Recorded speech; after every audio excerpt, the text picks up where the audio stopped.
하나님 말씀 빌립보서 2장 5절에서 8절까지 보겠습니다. 빌립보서 2장 5절에서 8절까지 같이 읽겠습니다. 너희 안에 이 마음을 품으라.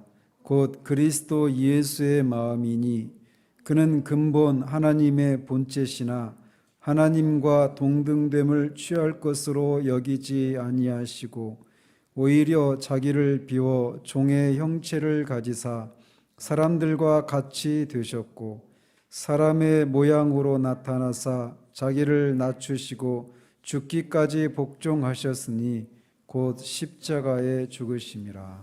아멘. 우리 지난주에 사망을 통해서 죄는 없으시지만 우리와 같이 인성의 연약함을 가지신 중보자께서 어떻게 우리의 죄를 위한 중보사역이 가능하게 되었는가에 대해서 살폈습니다. 그것은 죄 없는 인성에 성령을 한량없이 부어주심으로 선지자와 제사장과 왕의 직분을 감당할 수 있었다라고 하는 내용을 살폈습니다. 오늘은 사항을 살펴보도록 합니다. 우리 사항 같이 한번 읽어보겠습니다. 주 예수님께서는 이 직분을 매우 기꺼이 받으셨으며 이를 수행하기 위하여 율법 아래에 나셨으며 율법을 완전하게 성취하셨다. 주님은 친히 그의 영혼 안에서 지극히 통탄할 고통을 견디셨으며 그의 육신 안에서 지극히 고통스러운 고난을 당하시고 십자가에 못 박혀 죽으시고 장사되어 사망의 권세 아래 놓였으나 썩음을 보지 않으셨다. 셋째 날에 주님은 죽은 자들 가운데서 고난을 받으셨던 몸과 동일한 몸으로 살아나셨다. 그리고 그 몸으로 또한 하늘에 오르시어 하나님 아버지의 우편에 앉으셨으며 중보를 하신다. 그리고 세상 끝날에 사람들과 천사들을 심판하기 위해 돌아오실 것이다. 아멘. 여기 사항에서 고백하고 있는 것은 지난주에 살핀 사망에서처럼 성부 하나님께서 맡기신 직분, 곧 중보자이시며 보증인의 직분을 그리스도께서 기꺼이 수행하시기 위해서 행하신 사역들에 대해서 고백하고 있습니다. 이 중보사역은 크게 두 가지로 분류해서 두 가지로 이렇게 구별해서 말씀을 드릴 수 있는데, 하나는 비하의 사역이고 또 하나는 승귀의 사역입니다. 좀 쉬운 말로는 낮아지심과 높아지심을 통해서 중보사역을 감당하셨다라고 할 수 있습니다. 오늘은 그 두 가지 사역 중에 낮아지심의 사역에 대해서 살펴보도록 합니다. 먼저 성자 하나님께서 지난주에도 말씀드린 것처럼 이 중보사역을 감당하기 위해서는 먼저는 성부 하나님으로부터 부르심을 받아야만 이 중보사역을 감당할 수 있었다고 그랬어요. 지난주에는 그 내용을 살폈고, 그런데 그렇게 성부 하나님께서 중보사역을 하나님과 인간 사이의 중보사역을 감당하도록 하기 위해서 성자 하나님을 부르셨을 때 성자 하나님께서 그 사역을 기꺼이 받으셨다라고 말을 하고 있습니다. 그러면서 이제 그 사역을 위해서 소위 비하라고 일컬어지는, 낮아지심이라고 일컬어지는 그리스도의 고난의 사역이 요구됩니다. 중보사역을 감당하기 위해서는 말이죠. 그래서 중보자 그리스도의 비하의 사역에 대해서 가리키고 있는 부분은 이 율법 아래에 나셨으며 율법을 완전하게 성취하셨다. 주님은 친히 그의 영혼 안에서 지극히 통탄할 고통을 견디셨으며 그의 육신 안에서 지극히 고통스러운 고난을 당하시고 십자가에 못 박혀 죽으시고 장사되어 사망의 권세 아래 놓였다라고 하는 데까지가 주님이 중보자로서 비하의 신분으로, 즉 낮아지심의 이 사역을 감당하신 내용을 이렇게 고백하고 있습니다. 고백서에서 우리 주님이 낮아지신 내용을 언급하면서 우리가 방금 본 것처럼 그분이 율법 아래 나셨다, 율법 아래 나신 것부터 그분이 낮아지심이 시작된 것으로 고백하고 있어요. 그렇지만 실상 그분의 낮아지심은 그분의 탄생도 포함시켜야 마땅합니다. 영원하신 하나님의 아들이신 분이 시간 세계 속으로 들어오셔서 인성을 취하시고 육체를 입으신 것은 그의 낮아지심의 시작입니다. 그래서 성육신을 하신 것이 고난의 시작이란 말이에요. 왜냐? 영원하신 분이시고 무한하신 분이 시간의 제한을 당하시고 육체의 제한을 받는 그런 위치로 스스로를 낮추셨기 때문에 그것부터가 그분의 낮아지심의 시작이다, 이렇게 말할 수 있습니다. 그리고 그렇게 성육신 하셨을 때 결과적으로는 율법 아래 나셨다, 이렇게 논리적으로 되는 거죠. 그래서 우리가 방금 읽은 이 본문에서처럼 그는 근본 하나님의 본체시나 하나님과 동등됨을 취할 것으로 여기지 아니하시고, 이 말씀처럼 하나님과 동등하신 분이 영원하시고 시간과 공간에 제한을 받지 않으시는 무한하신 분이 스스로를 시간과 공간에 제한하시는 이것은 우리가 상상을 초월할 수 없는 그런 지극히 낮아지심이다라고 말할 수 있습니다. 특별히 그분이 이렇게 성육신을 하셨을 때 그분이 취하신 인성은 우리가 영화나 어떤 드라마에서 보면 굉장히 옛날 예수 그리스도의 사역을 그리는 그런 영화들은, 옛날 영화들 같은 경우에 여러분 혹시 배너 기억나시죠? 그 배너라고 하는 그 영화 같은 경우에는 예수님의 얼굴이 나오지 않습니다. 그냥 뒷모습만 나와요. 근데 이제 시간이 지나면은 더 이제 예수님의 얼굴이 영화나 이런 데 보면 등장을 하죠. 벌써 그 어떤 그런 신화 그 영화 그 한 단면을 통해서도 그 예수님의 얼굴에 대해서 그 전에 가졌던 사람들이 그런 경외심이나 이런 것들이 점점 사라져가고 있는 한 단편을 우리에게 보여주고 있다라고 할 수 있습니다. 근데 어쨌든 그런 영화들 보면 예수님의 얼굴이 굉장히 미남으로 나오죠. 근데 이사야서 53장 2절을 한번 보십시오. 이사야서 53장 2절.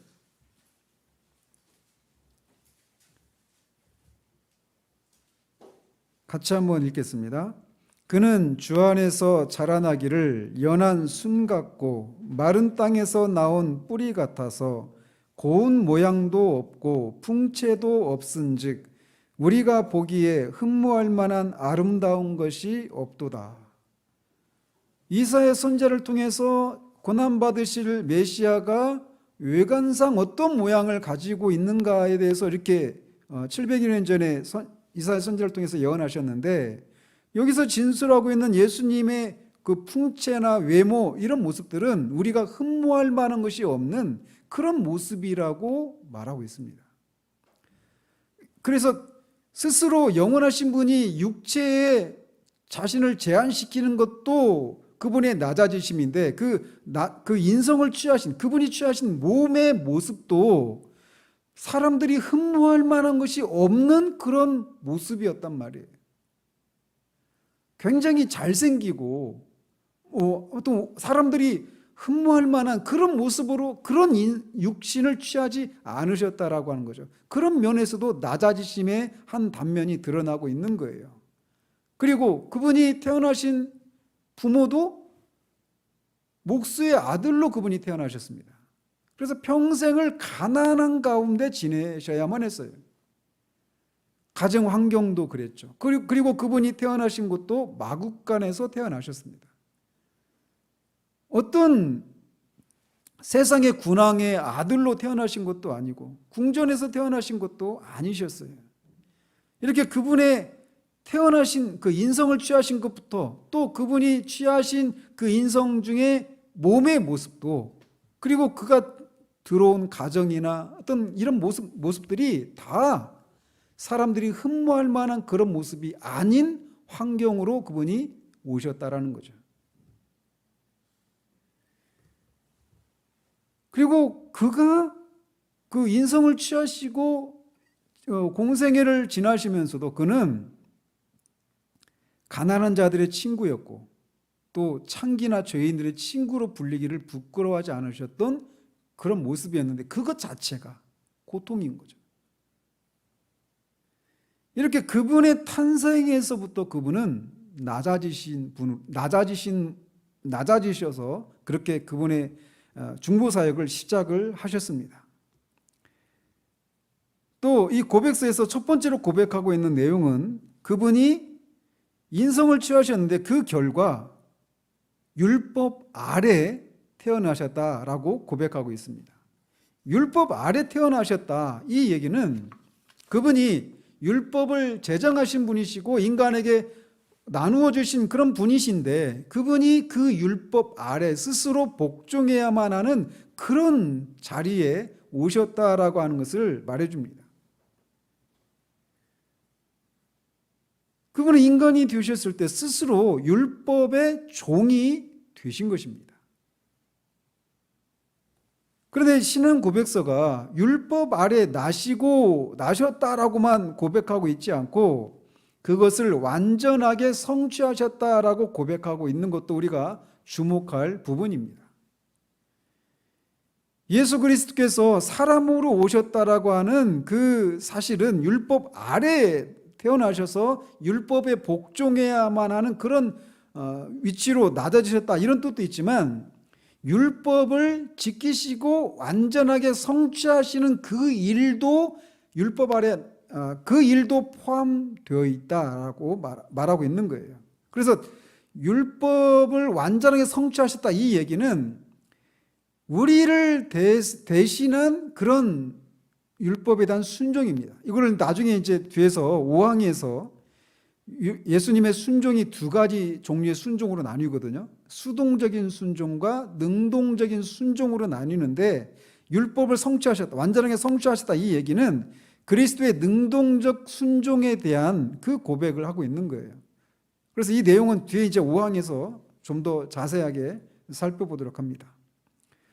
어쨌든 중보자 되신 예수 그리스도는 율법 아래 나시고 그 율법을 완전하게 성취하고 순종해야만 하는 그런 위치로까지 자신을 낮추셨다라고 고백하고 있습니다.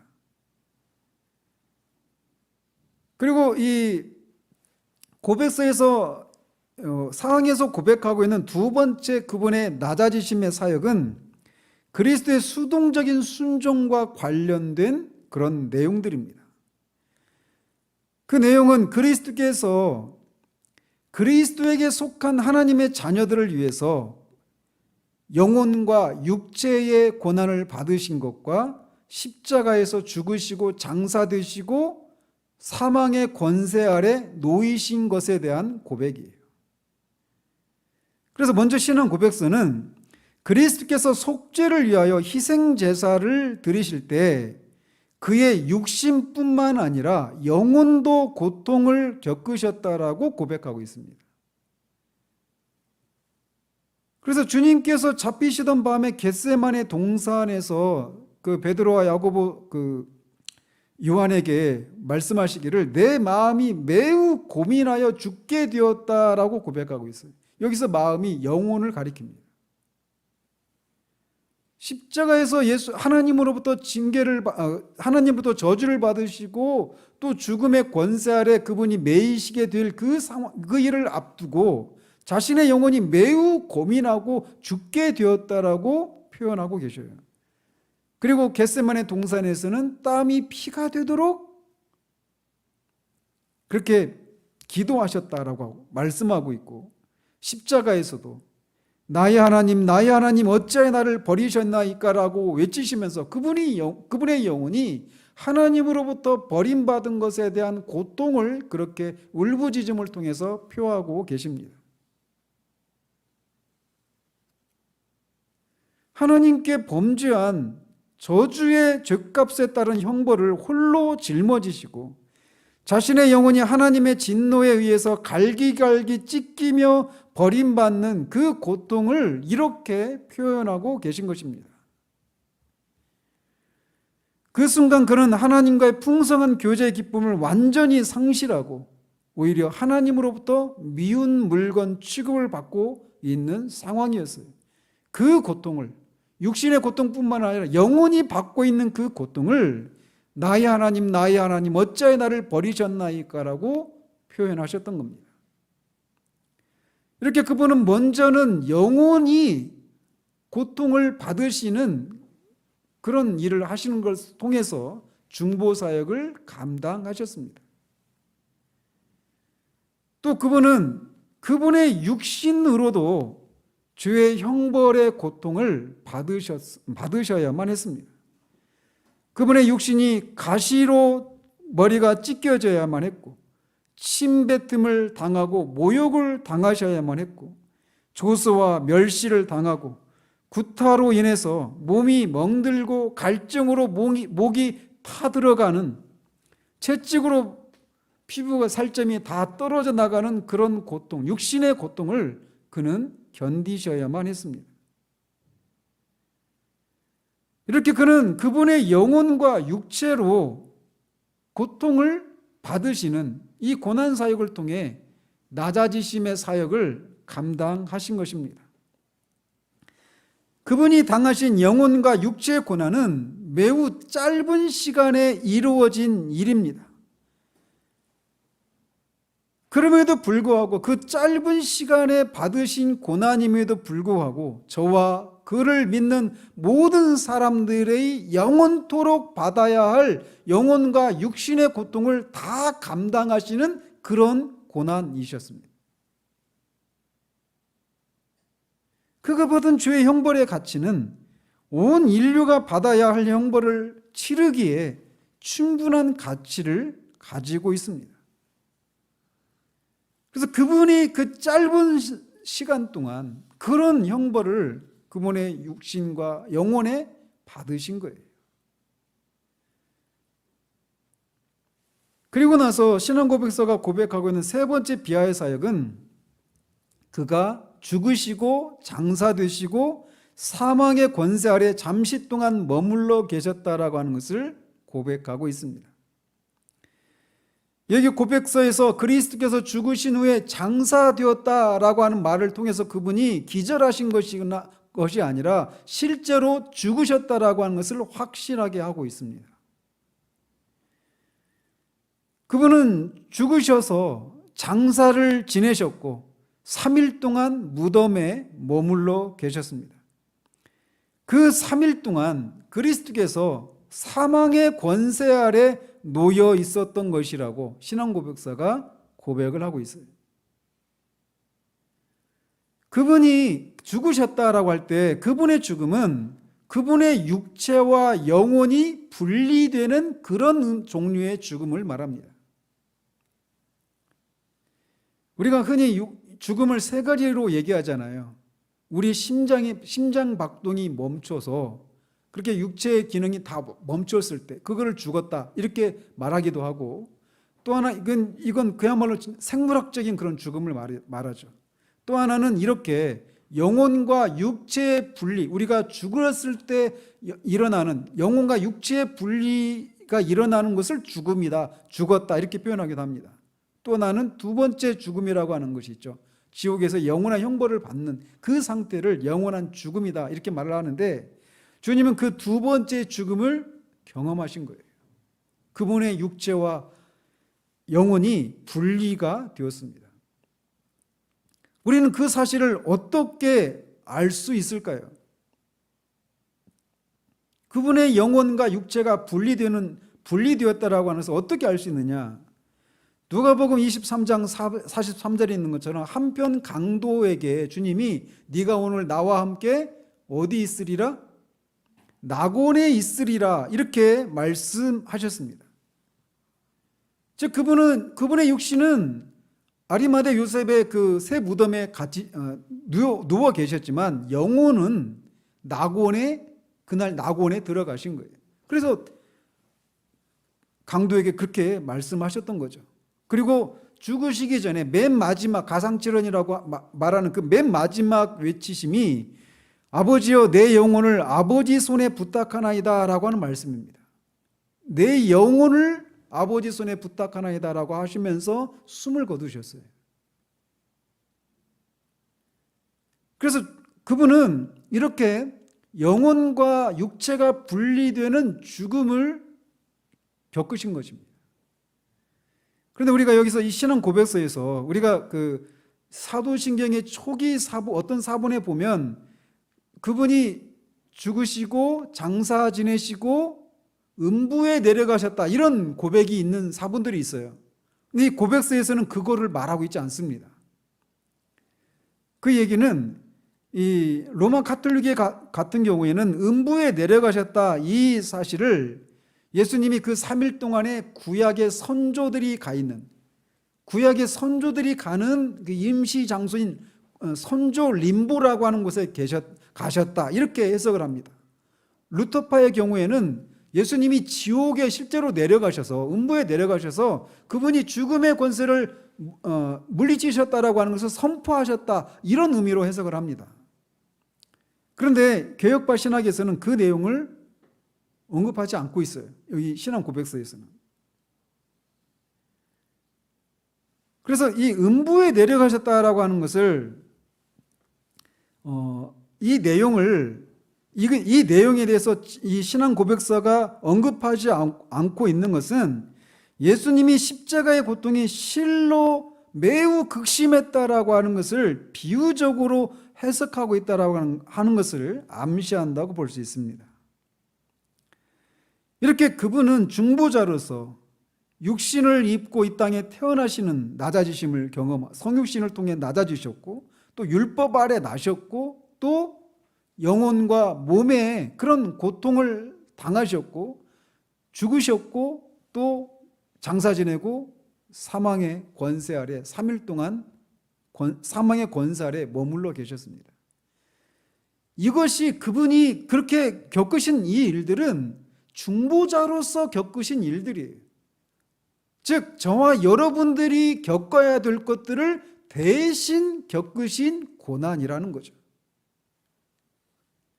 그런데 그 중보사역, 이 고난을 통해 드러나게 되는 중보사역을 주 예수님께서는 이 직분을 매우 기꺼이 받으셨다라고 고백하고 있습니다. 즉 이것을 통해서 우리는 그분이 이렇게 그의 탄생과 그분의 생애 동안 영혼과 육체를 통해서 받으신 고난과 죽음을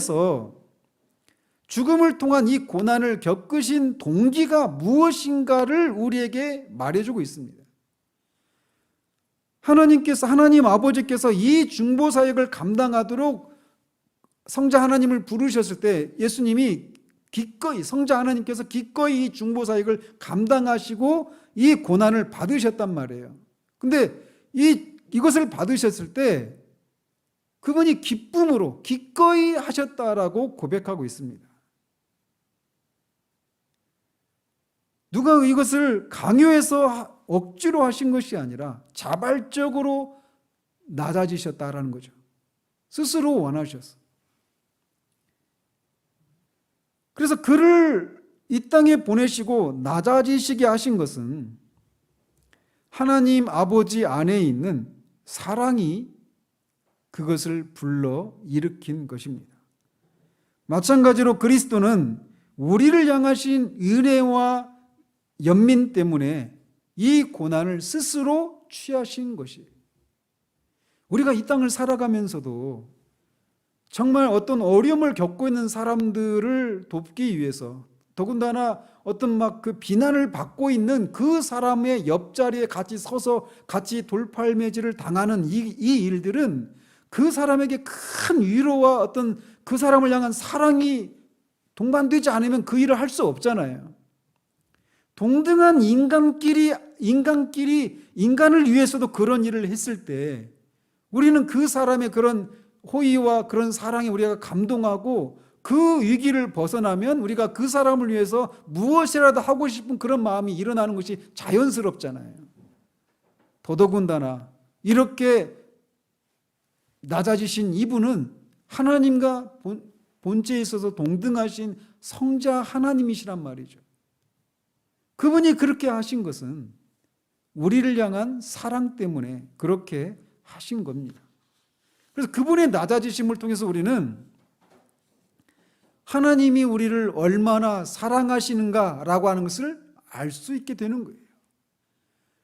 중보자 되신 예수 그리스도께서 그렇게 수치를 당하시고 그런 영혼과 육체의 고난을 당하시고 죽음의 권세 아래 스스로를 가두시는 이 일을 겪으신 것도 역시 우리를 향한 긍휼과 사랑에서 그렇게 하신 것입니다. 그 일이 우리를 위한 중보 사역으로서 받으신 고난이기 때문에 우리가 이렇게 얘기를 할 수 있는 거예요. 그래서 사도 요한은 이렇게 말을 합니다. 사랑은 여기 있으니 우리가 하나님을 사랑한 것이 아니요 하나님이 우리를 사랑하사 우리 죄를 속하기 위하여 화목제물로 그 아들을 보내셨습니다 라고 말합니다. 그분의 낮아지심에서 중보자 되신 예수 그리스도의 낮아지심을 통해 우리는 먼저는 하나님의 우리를 향한 하나님의 사랑을 알 수 있게 되는 거예요. 톨스토이가 사람은 무엇으로 사는가라고 하는 단편 소설을 썼어요. 결론이 뭐냐면 사랑으로 산다 이렇게 얘기해요. 이 세상을 우리가 한 번밖에 살아가지 않는데 그 동안에 우리가 그 삶을 살아갈 수 있는 원동력이 무엇이냐라고 물을 때 사랑이라는 거죠. 근데 그 사랑이라고 하는 것도 다 제한되고 어떤 사랑할 조건이 있는 그런 사랑들이에요. 그런데 하나님께서 그의 아들을 이 땅에 보내주셔서 그를 낮아지게 하신 이것을 통해 드러난 사랑은 우리의 이해를, 상식을 뛰어넘는 이해할 수 없는 그런 종류의 사랑인 거죠. 무조건적인 사랑이요 원수를 향한 사랑인 겁니다. 또한 우리를 구원하기 위해서 자신을 낮추신 그리스도의 이 무한하신 사랑 또한 그분의 낮아지심에서 발견하게 됩니다. 그분은 앞에서도 말씀드린 것처럼 죄인의 친구로 불리기를 자처하셨습니다. 우리가 막 여론의 어떤 문매를 맡고 있는 사람하고 막 그렇게 막 온 여론이 그렇게 되어 있었을 때 너도 저 사람하고 한패지 이렇게 그런 얘기 들었을 때 우리는 애써서 부인하잖아요. 그 사람과 관계가 없는 사람인 것처럼 말이죠. 그런데 우리 주님은 죄인의 친구로 불리시기를 부끄러워하지 않으셨습니다.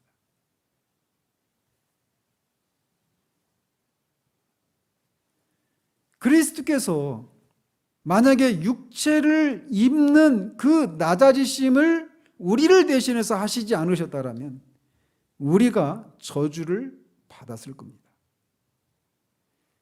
그분이 십자가의 저주를 받지 않으셨다면 우리는 지옥에서 영원한 저주를 받아야만 할 사람들이에요. 그분이 이 땅에 오셔서 낮아지셔서 사람들로부터 미움과 조롱을 받지 않으셨다면 우리가 장차 최후의 심판대 앞에서 천사들로부터 미움과 조롱을 받았을 거예요. 그런데 주님이 우리 대신 이 모든 것을 대신 받으시기 위해서 이 땅에 오셔서 그런 수모와 고난을 당하신 겁니다. 그 일을 하신 동기가 뭐냐라고 물을 때 그것은 사랑이라고 하는 것 이외에는 우리가 어떤 그 동기들을 말할 수 없단 말이죠. 그것도 자신을 거역한 자들을 위해서 그분이 이렇게 수모를 자처해서 받으신 것을 생각할 때 우리를 향한 그분의 사랑을 무엇으로 표현할 수 있겠는가라는 거죠. 그리고 그분이 이렇게 하신 그 사랑에 대해서 우리가 어떤 것으로 갚을 수 있겠습니까? 영혼을 살면서 우리의 온 몸과 우리의 온 영혼을 다 바쳐서 그분을 위해서 살아도 그분이 우리를 위해서 하신 일들을 다 갚을 수가 없습니다. 따라서 우리는 구원을 받았다고 하면서도 그 구원 받은 것에 대해서 열광하거나 감사하지 않는 것은 또 심지어는 주님을 위해서 기꺼이 우리의 생명을 드리기까지 그렇게 하지 않고 주저하는 것은 많은 여러 가지 이유가 있지만 그 중에 먼저는 그분의 탄생과 그분의 생애와 죽으심을 통해 드러난 하나님과 그분의 사랑에 대해서 알지 못하기 때문이다라고 밖에는 말할 수 없습니다. 기독교는 그래서 사랑의 종교라고 말하는 이유가 바로 여기 있는 거예요.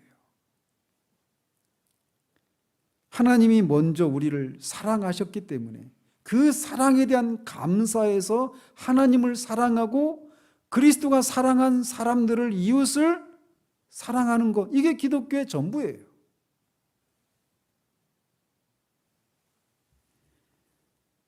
이렇게 그리스도의 낮아지심 속에서 우리는 하나님과 그리스도의 사랑을 발견할 수 있습니다. 우리가 그것을 발견할 수 있어야 돼요. 또 그리스도가 낮아지신 것은 우리로 하여금 그분의 고난의 공로로 말미암아서 우리의 구속을 확신시켜 주는 그런 은혜가 있습니다. 우리가 그리스도 안에서 그의 은혜의 풍성함을 따라 그의 피로 말미암아 구속 곧 죄사함을 받았으니라고 사도는 에베소서 1장 7절에서 말하고 있습니다. 그래서 그분이 이 땅에 오시고 우리가 겪는 비참함을 친히 경험하시고 죄가 없으심에도 불구하고 우리를 대신해서 우리의 죄를 지시고 십자가의 저주와 죽음을 경험하신 것은 모두 우리 구원을 위한 낮아지심이요 비참함이었습니다. 그 결과 그가 그렇게 낮아지심으로 우리는 높아지게 되었고, 그분이 이렇게 가난해지심으로 말미암아 우리는 부요해질 수 있었던 겁니다. 그가 이렇게 죄인이 됨으로 우리가 의인이 되고, 그분이 저주를 받음으로 우리가 하나님으로부터 복을 누릴 수 있게 되는 겁니다. 즉 이렇게 그분의 낮아지심은 우리의 구원이 확실하고 완전하게 이루어졌다라고 하는 것을 확신시켜 주는 것입니다.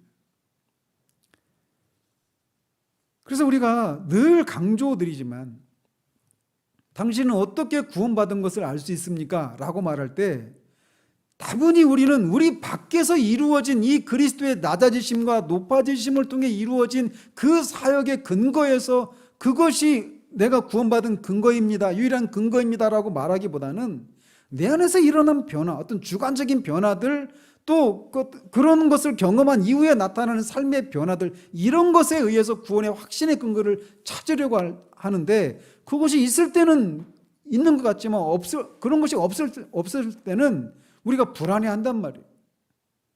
근데 언제나 우리가 우리의 구원을, 우리의 구속을 확신할 수 있는 근거는, 그리고 그 근거는 흔들리지 않습니다. 이미 이루어진 일이고 그것이 의미하는 것도 변하지 않아요. 우리의 상태에 의해서 변하지 않는단 말이죠. 바로 이 낮아지심이 우리에게 그렇게 우리의 구원이 확실하다라고 하는 것을 확신시켜주는 그런 것입니다. 그래서 우리가 그분의 낮아지심을 생각할 때마다 우리가 우리의 구원이 바로 그분이 낮아지신 것이 바로 나를 위한 낮아지심이다라고 하는 것을 우리가 믿는다면 우리는 그분의 낮아지심 속에서 우리의 구속을 확신할 수 있는 거예요. 우리가 어떤 상태 가운데 있어도 그것에 대해서 감사가 충만하든지 충만하지 않든지 그것에 따른 어떤 삶의 일관성이 있든지 없든지 그 객관적으로 이미 이루어진 그 일들은 완전하기 때문에 그 낮아지심 속에서 우리의 구속의 확신의 근거를 거기에서 찾아야 하는 겁니다. 그렇다면 그분이 이렇게 여러 가지 종류의 모습으로 낮아지신 것을 통해서 우리가 어떤 교훈들을 받아야만 할까요? 그것은 먼저 우리 주님이 이렇게 십자가에 죽기까지 낮아지셨다라면 우리도 역시 그분처럼 낮아지는, 겸손해져야 한다라고 하는 것을 교훈받아야 합니다. 나는 마음이 온유하고 겸손하니 나의 멍에를 메고 내게 배우라 라고 말씀하십니다. 그래서 그분의 낮아지심 속에서 우리는 겸손을 배워야 해요. 그래서 우리가 이번 주에 수요 기도회 때 지금 공교롭게 이번 이제 내일 모레 있을 그 수요 기도회 본문도 똑같은 본문입니다. 근데 하나 되어야 할 이유와 근거와 그 방법에 대해서 우리가 살폈잖아요.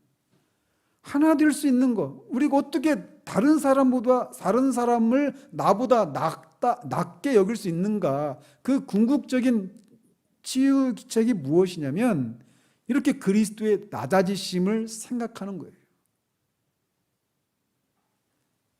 우리 사람과 사람 사이에 있는 상대적인 어떤 도덕성의 우월을 가지고 네가 낫네, 내가 낫네 이렇게 따지는 것은 사람들 사이에서나 가능한 거죠. 그러나 하나님과 동등이신 분이 그렇게 낮아지신, 비참해지신 이 일을 생각할 때 우리가 다른 사람을 나보다 낮게 여길 수 있게 되는 겁니다. 또한 예수 그리스도께서 우리를 위해서 육체를 입으시고 또 그 육체로 온갖 비참함을 그분의 영혼으로도 그런 비참함을 맛보셨다면 우리도 기꺼이 주님을 위해서 그렇게 비참함을 맛볼 수 있는 데까지 나아가야 합니다. 일부러 그 비참함을 맛보기 위해서 그렇게 찾아나갈 필요가 없어요. 우리가 정말 주님 안에 있다면 그 고난은 우리에게 따라옵니다. 그런데 그런 일을 겪을 때마다 우리 안에서 나를 어떻게 보고 라고 하는 이런 마음이 불쑥 일어나서 다툼이 일어나는 거란 말이죠. 그런데 주님이 이렇게 그런 주님이 이 땅에서 그런 고난을 받으셨다면 우리도 마땅히 그분을 위해서 비참해지는 것을 당연하게 여길 수 있는 데까지 나아가야 하는 겁니다. 사도들은 주님의 이름을 위해서 능욕받는 일에 합당한 자로 여기심을 기뻐하면서 공의 앞을 떠났다라고 말합니다. 그들은 그리스도를 위해서 수치를 당하는 일을 감사하게 여겼어요. 특권으로 여겼단 말이죠. 또한 그분이 우리의 죄를 위해서 죽으신 것 같이 우리도 죄에 대해서 죽고, 만약 그분이 죽음으로 우리를 부르신다라면 기꺼이 그 자리에까지 나갈 수 있는 그런 우리여야 합니다. 그래서 사도 베드로는 그리스도께서 이미 육체의 고난을 받으셨으니 너희도 같은 마음으로 갑옷을 입으라라고, 갑옷을 삼으라고 권면하고 있습니다. 그렇게 주님의 낮아지심을 생각할 때 우리는 그분을 위한 비참함과 여러 가지 고난을 겪을 수 있는, 견딜 수 있는 근거와 동기들이 거기에서 나오게 되는 겁니다. 또한 우리는 그분을 닮는 일에도 그분의 뒤를 쫓아가야 합니다. 우리의 중보자 되신 그리스도는 우리를 구원하시기 위해서 범사의 모든 면에서 우리와 같이 되셨습니다. 비록 죄는 없으셨지만 우리가 겪는 그 모든 비참한 자리에 그분이 친히 다 우리와 같이 되셨습니다.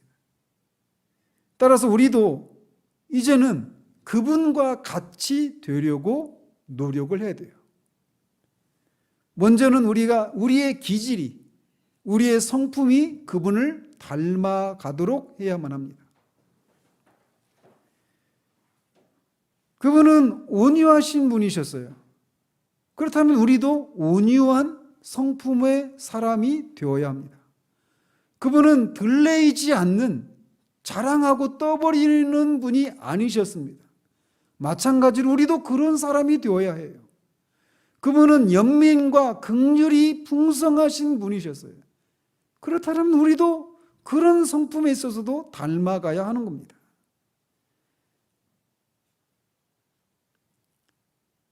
그분은 자신의 원수들을 위해서 기도하고 원수를 사랑하셨습니다. 그렇다면 우리도 그런 면에서도 닮아가야 하는 거예요. 또한 그분은 이 땅에 사시면서 주의 전을 사모하는 열심이 나를 삼키리라 라고 하는 그 말씀처럼 하나님의 전을 위해서 하나님의 이름과 영광을 위한 열심이 그렇게 자신을 삼켰다라고 말할 정도의 열심을 내신 분이셨습니다. 그분이 우리를 긍휼히 여겨주셔서 그렇게 자신을 그렇게 스스로 낮추셨는데 그 1차적인 목적이 무엇이냐면 아버지를 영화롭게 하기 위해서예요. 하나님 아버지의 영광을 위해서 그렇게 하신 것입니다. 어떻게요? 저와 여러분들과 같은 하나님과 원수된 사람들을 구원하셔서 새로운 본성을 주셔서 하나님을 하나님으로 인정하고 그 구원의 은혜를 주신 것을 찬양을 드리고 하나님을 영화롭게 하기 위해서 그렇게 우리를 구원하신 거란 말이에요. 그래서 그분의 사역의 동기는 가장 먼저는 하나님 아버지의 영광을 위한 것으로부터 시작된 것입니다. 하나님은 그런 존귀와 영광과 사랑을 받으시기에 합당하신 분이셨기 때문에 그래요.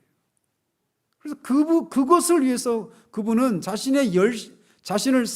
그 열심이 자신을 삼켰다라고 말할 정도의 그 열심을 가지고 계셨던 것처럼 우리도 하나님 아버지의 영광과 이름을 위해서 그런 열심을 품어야 하는 겁니다.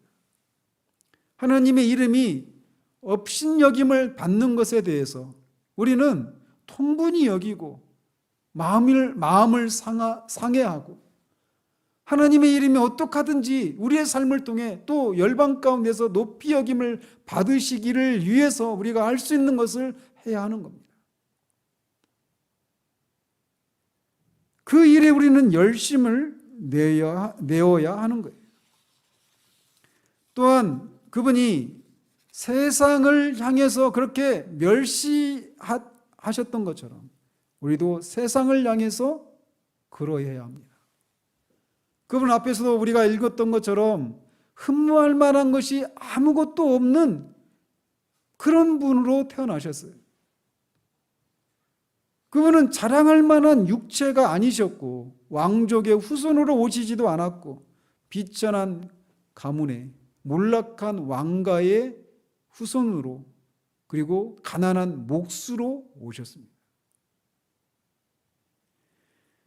그분은 정치와 종교의 중심지인 예루살렘에서 사신 것이 아니라 아무도 주목하지 않는 나사렛 촌동네에서 그렇게 무명의 세월을 보내셨습니다.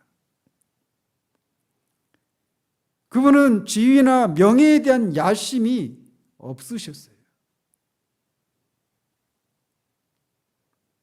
그분은 사탄에게 그렇게 사탄이 시험했던 것처럼 모든 사람이 추구하는 세상의 영광과 위엄을 추구하시는 분이 아니셨습니다. 그분은 왕이셨음에도 불구하고 나귀를 타고 예루살렘에 입성하신 분이십니다. 그분은 세상의 어떤 허례와 허식, 허명 이런 것들을 경멸하셨어요. 오직 하늘의 일만을 생각하셨습니다. 그런 것처럼 우리도 하늘의 일을 생각하고 세상을 경멸하는 그런 면에서도 그분을 닮아가야 하는 겁니다. 오늘 오전에 전했던 말씀과 일맥상통하는 부분이죠. 세상의 영예와 출세에 우리는 집착해서는 안 됩니다. 우리의 양심을, 선한 양심을 상하게 하면서까지 세상을 추구해서는 안 됩니다. 세상을 향한 주님이 세상을 경멸하셨던 것처럼 우리도 세상을 향해 그런 태도를 가져야 합니다. 마지막으로 우리는 행실에 있어서도 그분을 닮아야 합니다. 사도 베드로는 너희도 모든 행실에 거룩한 자가 되라라고 말하는 것을 통해, 너희도라고 하는 것을 통해 그리스도께서 그렇게 모든 행실에 있어서 거룩한 것처럼 너희도 모든 행실에 있어서 거룩한 자가 되라고 권면하고 있습니다.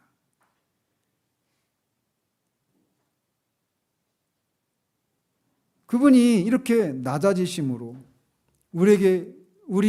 우리가 받아야 할 그 모든 죄의 비참함을 친히 받으심으로 우리는 그 사실에서 우리를 향한 그분의 사랑과 또 우리의 구원의 확실함을 알게 되고, 또 그런 주님을 여러 가지 측면에서 닮아야 한다라고 하는 것을 우리에게 교훈해 주고 있습니다. 그것을 오늘 사항에서 그분의 낮아지심의 사역을 통해 우리에게 말해주고 있는 겁니다.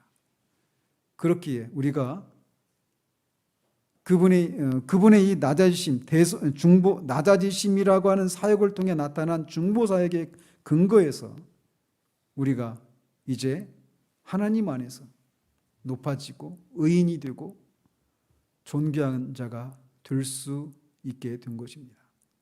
그런 낮아지심을 스스로 취하신 우리 주님의 사랑에 감사와 찬양을 돌려드립니다. 기도하겠습니다. 하나님 아버지, 그리스도께서, 성자 하나님께서 육신을 취하시고 이 땅에 오신 것부터가 그분의 낮아지심의 시작이었음을 보게 됩니다. 그분이 취하신 인성마저도 흠모할 만한 것이 없었고, 그분이 태어나신 장소나 가문이나 그 어떤 것도 흠모할 만한 것이 없으셨습니다. 스스로 율법의 제정자이심에도 불구하고 율법 아래 복종하시고 그 율법의 요구를 만족시키기 위해서 율법의 형벌을 받으셨을 뿐만 아니라 율법을 순종하는 그런 낮아지심을 기꺼이 받으셨습니다.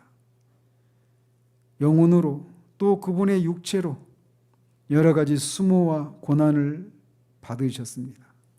만약 그분이 그런 일들을 하지 않으셨다면 우리 영혼과 육체가 그런 고통을 장차 지옥에서 받아야만 하는데, 그분이 대신 그것을 받으심으로 우리가 나음을, 구원을 받았음을 인하여 감사를 드립니다. 따라서 우리가 그분이 당하신, 우리를 위해서 그렇게 낮아지신 그 일들을 통해서 우리에게 허락하신 그 은혜를 생각할 때 우리도 기꺼이 그분처럼 그분 하나님 아버지의 이름을 높이고 영광을 돌리기 위한 열심히 우리를 삼키는 것이 무엇인지 아는 삶을 살게 하시고, 또 기꺼이 우리 육체와 우리 영혼을 우리를 위해서 낮아지신 주님을 위해 기꺼이 바치고자 하는 그런 우리들 될 수 있도록 주님 도와주시기를 원합니다.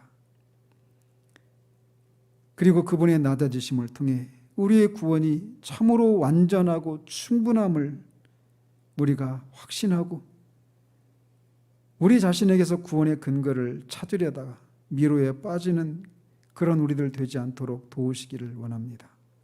이렇게 우리가 원수 되었을 때에 기꺼이 우리를 사랑하셔서 낮아지신 그 사역을 감당하신 우리 주님의 그 사랑과 은혜를 찬양을 드리며 우리 주 예수 그리스도 이름으로 기도합니다. 아멘.